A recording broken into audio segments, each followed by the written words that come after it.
impressive win last night for the Suns over the Bucks in their return back home for a quick little stretch. And it was interesting to see how they went about executing within the spacing that they had. Some of the double teams that the Milwaukee Bucks sent at them from specific areas of the floor that other teams are a lot more reluctant to, and how the Suns played out of that. And then in addition to all of that, their execution in defending Giannis Antetokounmpo, which is one of the tougher tasks in the NBA outside of obviously Joel Embiid and Nikola Jokic. So let's just kind of dive into the film and look at what was going on in those two entities of their win last night over the Bucks. So first play came in the first half.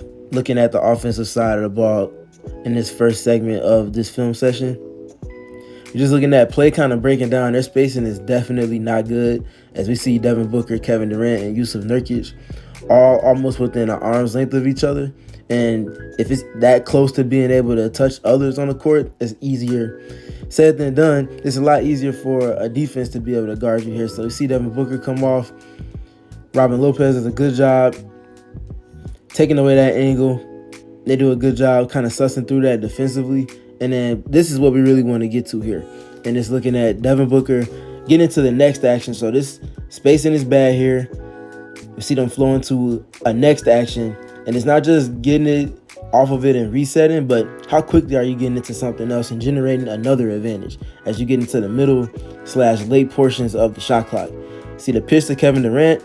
He immediately follows the pass, goes to set a screen, sees that they're kind of at the level, and he decides to slip it. The slip creates all types of pace, in addition to giving Devin Booker an opportunity to get a catch and a paint touch. Obviously, that's going to engage the low man here, and Robin Lopez.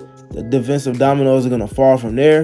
And now, because they reacted quickly in their next action after initial action didn't work, they net themselves a switch. That's going to eventually see, as they respace, a double come from one pass away from Malik Beasley. Then we're going to see Devin Booker do a solid job just getting off it quickly, and Bradley Beal's going to get a layup. But that's all the subplot. Just looking at, like I mentioned in the opening of this action, them getting into what's next with pace, being decisive with it. That creates another advantage for them to play in, all stemming from them getting into action early with a lot more meat on the shot clock left than 16 seconds like it was at multiple stretches of the season so far. All of this enabling them opportunity late in the clock. And that last reaction they get on respacing with the switch with Robin Lopez on Devin Booker is ultimately what you would want from any action you run anyway. So you won in terms of executing that. They get the reaction out of the defense in addition to that. And as they rotate back out, Devin Booker does a great job getting off it quick to Bradley Beal. He's able to attack a closeout, and that's a layup. And then here's where the fun started. Their third quarter process was very good. They were extremely detailed in it, and we're just going to kind of dive into some of what was going on. A lot of pick and roll, a lot of manipulation of space, and a lot of double teams being sent from the Milwaukee Bucks that enabled the Suns to play off of that. So we see here, it's a pitch to Kevin Durant, and we're going to pause it here and pay attention to the spacing. So we got two players spaced in the deep corners on both sides of the floor. Obviously, that's to create as much real estate up top as you possibly can for this two-man action, and we're going to see how that spacing plays to their favor as we let it roll through. So we see a good angle flip here from Bradley Beal for Kevin Durant, and we see the angle flip create an opportunity and force the late switch, and that ultimately nets Bradley Beal an opportunity to get a catch, but it's even more than that, to detach Giannis Antetokounmpo from Kevin Durant, which was a hard thing to do because Giannis was doing a great job of navigating screens, and the Bucks in general were doing a good job keeping Giannis on KD as much as they possibly could. The Suns, by way of their process and the cleverness within it, net themselves the switch that they desire. And again, because of the spacing, having two players spaced deep into the corners as they play advantage ball with the two-man game, inverting play between Beal and Durant, it's going to ultimately net Durant that nail touch, that middle third isolation touch with the mismatch. The Bucks aren't comfortable with that. They send a double team, and these are the double teams we talked about in the opening that most teams aren't comfortable conceding because of the Suns' spacing, but also their personnel. They end up deciding to fire off two, put a hit on KD, and it's a quick spray swing from Beal to Booker, and he's wide open. The ball movement is faster than rotations of the Milwaukee Bucks, and they're also decisive with where the ball's going. and they're able to net themselves 3. Great play. It's just the way that the Suns are able to consistently compromise a defense and put them in situations where there's just really no win. You have to react to what they're doing, and as soon as you react, they have a counter, and in addition to a counter, they also have a piece that can execute within that advantage at an extremely high clip. And then here we're going to see a little bit more of the same. This time it's a pitch to Devin Booker, getting the isolation touch. Again, this is a little bit more on the lane line extended than it is the middle third, but it's still from the middle of the floor more so than it is from the outer thirds. So we're going to still see similar context from last time. This time it's just no pick and pop play. It's going to be an isolation touch for Booker with Beasley. Ultimately, they're going to end up sending 2 to the ball from the passer, not unlike last time after the switch and double that they put with Giannis going back to KD after that switch on the last rep. And we're going to see Devin Booker do a great job getting off it quick, and then the opportunities that come from that is what we're looking at on this rep. So he gets off it quick, and then we see Bradley Beal be decisive, this time getting it over the Bull. Sometimes he's had moments over the course of the season where he decides to keep it in the scenario and drive, or keep it in getting into a pull-up and things of that nature. But here we're going to end up seeing him swing it to Bull, and we see Bull with the opportunity to attack a closeout. And we're going to pay attention to the little details, because looking at lineup for lineup here, the Bucks only have one big man on the floor, and that's Bobby Portis, who's obviously guarding Drew Eubanks. So as the ball skips over the Bull, the dominoes fall from the Milwaukee Bucks as they respace and get their shell back intact. But because Bobby Portis is closing out on Bull, he's able to attack this closeout. And then when he gets past that initial layer of defense, guess what? It's 4 smalls out there. Jay Crowder's a little bit more big than a small, but he's not the biggest of forwards either. And we see Bull with the opportunity to just go ahead and attack that, and he doesn't really have to worry about rim protection after that. And he's able to get into this very impressive finish that caught a lot of attention. But it's the process and how the Suns got to creating that opportunity for Bull that was important to note there. And Bull was able to execute within the advantage. Next play here, we're seeing Yusuf Nurkic bring the ball up the floor. Important to note that, as he's been initiating the offense in pockets a little bit more frequently over the last handful of games, alleviating pressure, allowing him to get into the offense quicker with more meat to play with on the shot clock and things of that nature. And we see him ultimately just get it back to Bradley Beal, and then they get into the handoff, but we're going to note the under because of where the handoff is located so far north of the three-point line. We're going to see Campaign go under initially, but they get into a quick rescreen. But as they get into the rescreen, we're going to pay attention to where it's flowing to as Kevin Durant's walking back into play. Ultimately going to net that switch again that the Bucks were not necessarily wanting to concede with consistency in that game last night when Giannis was on the floor. That nets Cameron Payne on Kevin Durant again with that middle third of the floor isolation touch after the screen. They send 2 to the ball. They go switch and double again like they did in the initial rep of this film session in the second half specifically. And we see it get over to Bradley Beal. And again, this time with the ball movement being faster than the rotations, they net themselves a shot from one pass away instead of getting into the automatic swing that they kind of fall into temptation with a little bit too quickly, as oftentimes they have an opportunity where that next rotation after the double comes is late getting to that person that's catching that first spray pass out of the double. Bradley Beal processes that, and he's not hesitating at all. Raises, pulls, knocks it down. And then here, this was an extremely fun rep. We got Devin Booker, we got Kevin Durant bringing the ball up the floor. And then we got Yusuf Nurkic obviously setting the screen. And this is where the value of Nurkic really comes in. Obviously, they're putting 2 to the ball on Kevin Durant, as we've seen in the reps prior in this film session. We see nothing different here with the pick and roll. And we see Nurkic being a player, obviously in a short roll, doing a great job of settling in the pocket in the advantage to allow for the Suns to play 4-on-3. Gets the catch. Now he's immediately on a short roll, and he's quick processing. But not just quick processing and standing in place. It's important to note that he always does this on the catch. If they're not jamming a short roll, he's taking that extra dribbles to get a paint touch, put pressure on that next layer of defense to kind of pull them in. And because it's Giannis Antetokounmpo on the floor, the Milwaukee Bucks are more than okay with kind of putting 2 to the ball and having Giannis playing center field and secondary rim protection. And obviously that's an advantage for them, but what's not an advantage is the numerical discrepancy between how many players the Suns have behind a double team and how many players they have behind it. Nurkic is able to get the catch, engage, hits a quick pass, trying to beat the leverage of Pat Connaughton as he tries to play two in center field. Bradley Beal does a great job evading that.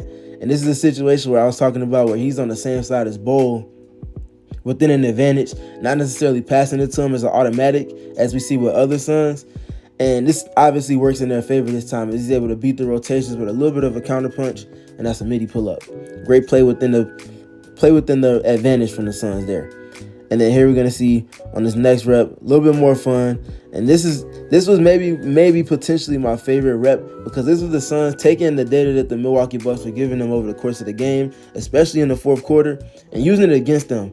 So obviously Devin Booker, multiple 10-plus point quarters in the first quarter and the third quarter specifically in this game. They started putting Bobby Portis at the level of the screen. So we see him getting to the level of the screen again. The Suns are anticipating that, specifically Jusuf Nurkic. And we talked about an angle flip from Bradley Beal with the inverted screen for Kevin Durant, how that netted an advantage for them to play in. Look at this angle flip from Jusuf Nurkic. And there's another layer we're going to talk about after this, but we want to pay attention specifically to the screener here. Look at what the angle flip does as we see Bobby Portis trying to get up to the level of the screen to flatten out Devin Booker and get the ball out of his hands. And in addition to that, there's a little bit of a miscommunication from him being Bobby Portis and Malik Beasley, as we see Beasley try to jump to weak him. But we see in addition to that is Bobby Portis getting to the level of the screen on the other side. But the angle flip from Jusuf Nurkic nets all of this opportunity and downhill ability for Devin Booker to get pressure on the paint, eventually ultimately get a paint touch. And then the Suns are going to play out of that. And now let's look at the next layer that I mentioned.